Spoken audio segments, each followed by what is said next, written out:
നമസ്കാരം. വിഷുമായി സ്വാമി യൂട്യൂബ് ചാനലിലേക്ക് എല്ലാവർക്കും സ്വാഗതം. നമ്മൾ പലതരത്തിലുള്ള യാത്രകളൊക്കെ പോകാറുണ്ട്. ചിലപ്പോൾ ജോലി സംബന്ധമായ യാത്രകളായിരിക്കും, ചിലപ്പോൾ വിനോദ സംബന്ധമായ യാത്രകളൊക്കെ ആയിരിക്കും ചെയ്യുന്നത്. ചിലപ്പോൾ അത് അപകടങ്ങളിലേക്ക് സംഭവിക്കാനും സാധ്യതയുണ്ട്. ഏതൊരു കാര്യത്തിനും യാത്രയ്ക്ക് ഇറങ്ങുന്നതിന് മുമ്പ് ഈശ്വരാധീനം വർദ്ധിപ്പിക്കുന്നത് നല്ലതാണ്. പ്രാർത്ഥനയെ വിഘ്നേശ്വര ഭഗവാനെ പ്രാർത്ഥിക്കുന്നത് നല്ലതാണ്.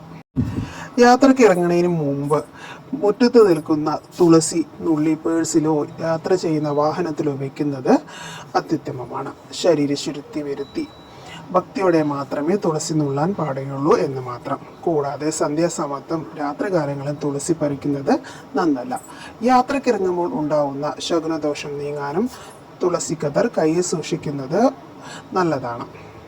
വാഹനത്തിന് മുന്നിൽ ഗണപതി ഭഗവാന്റെ ചിത്രമോ വിഗ്രഹമോ വയ്ക്കുന്നതും നല്ലതാണ്.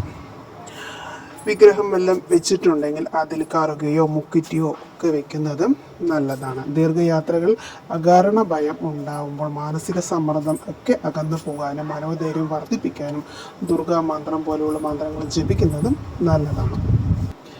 എല്ലാ യാത്രകളും എല്ലാവർക്കും ശുഭകരമാകട്ടെ. ഇനി അങ്ങോട്ട് എല്ലാവർക്കും നല്ലത് വരട്ടെ എന്ന് പ്രാർത്ഥിച്ചുകൊണ്ട് നിർത്തുന്നു. നന്ദി, നമസ്കാരം.